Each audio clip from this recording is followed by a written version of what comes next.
Hello, everyone, and welcome to another episode of Psychic Graffiti, where we dive deep into the mysteries and wisdom of life, spirituality, and the universe. I'm Mike Peterson, your guide on this journey, and for the past 30 years, I've walked this path of metaphysical discovery, blending ancient knowledge with personal experience. Today, I want to explore something that's been coming up a lot lately in my conversations with people: the power of a mantra. But not just the act of repeating them, but believing them.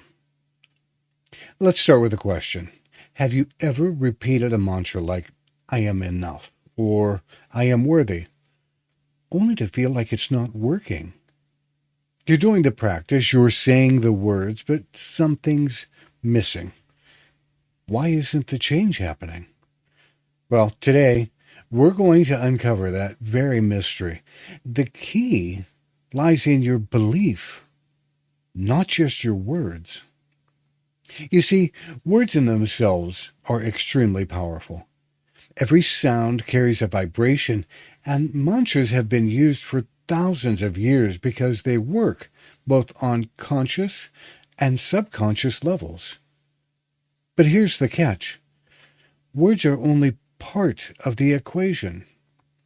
Just like planting a seed in the soil, the seed needs the right environment to grow.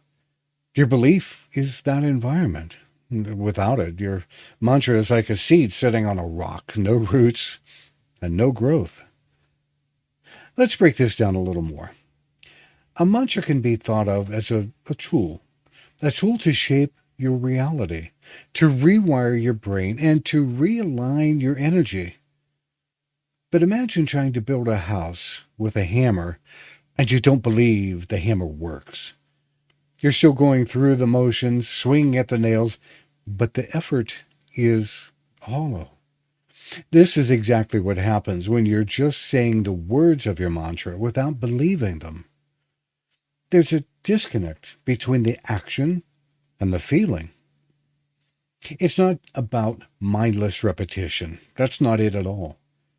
It's about aligning the energy behind the words. For example, the phrase, I am abundant, will only manifest abundance in your life if you feel abundant, or at least open yourself to the possibility of abundance. If deep down there's a part of you that believes you're unworthy of abundance, you've set up a barrier between the words and their power. You've neutralized the magic of the mantra. Now, I want to dive deep into the science of belief and the mind. You see, neuroscience has shown us that when you believe something, whether it's positive or negative, your brain begins to filter reality to reinforce that belief. This is called the reticular activating system, or RAS. It's a system in your brain that acts like a filter, focusing on information that supports your beliefs and discarding what doesn't align. For example, if you constantly tell yourself, I'm not good enough, believe it or not, your brain will start seeking out experiences that validate that belief. You might pass up opportunities or interpret events in a way that reinforces your unworthiness. The same goes for positive mantras. When you start believing, I am worthy of love, your RAS will begin to shift your awareness. You'll start noticing the love around you, and you'll act in ways that invite love into your life. But this only happens when you truly believe the words. This is why saying mantras without belief can feel so empty. It's not enough to repeat the words like a broken record.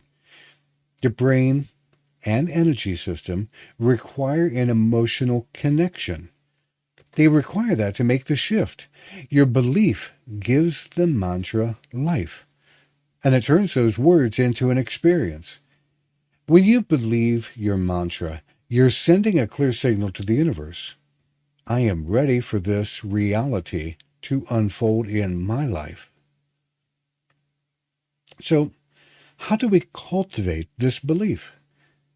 I know for many of you, especially if you've been carrying self-doubt or limiting beliefs for a long time, the idea of believing your mantra might feel overwhelming.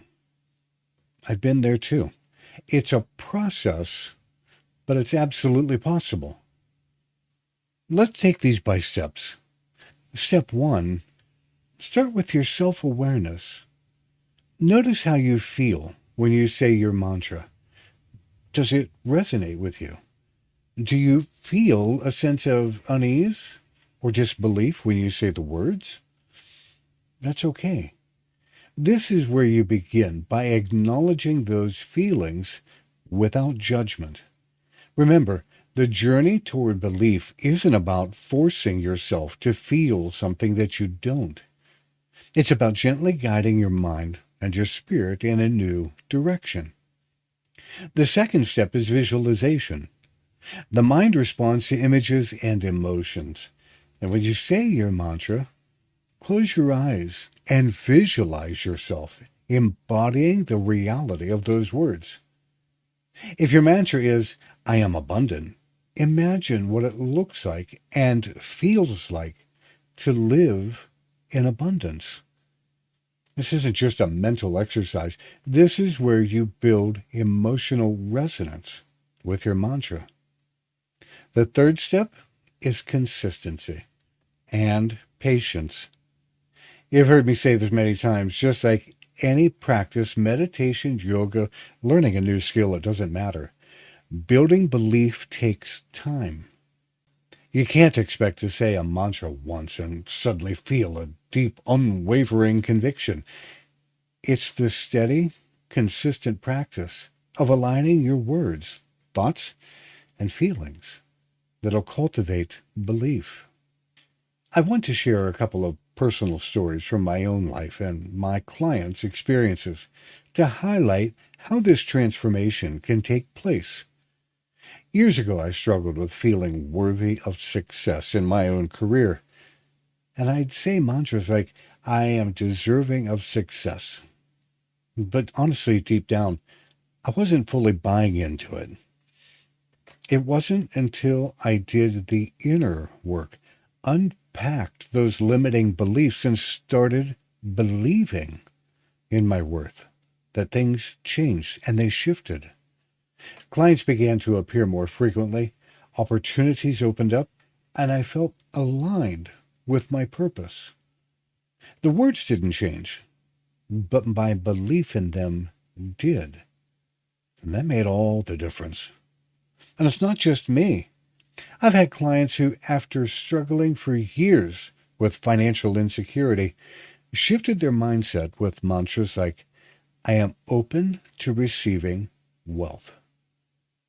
The difference between repeating those words and believing them came down to doing the inner work, releasing old stories of lack and embracing the possibility of abundance. It wasn't overnight, but over time the belief grew, and so did their financial reality. So, as we wrap up today's episode, I want to leave you with this. Saying your mantra is only the first step, but it's the belief behind those words that transforms your reality. Start small. Be patient with yourself, and you have to trust the process. Your words have power, and when you align them with your belief, you become a co-creator with the universe. Thank you so much for joining me today. If you're enjoying these deep dives into metaphysical topics, please leave a review, share this podcast with someone who might need to hear it, and feel free to reach out with questions or thoughts. Remember, you are powerful, you are worthy, and your belief shapes your world. Until next time, stay grounded, stay open, and stay connected.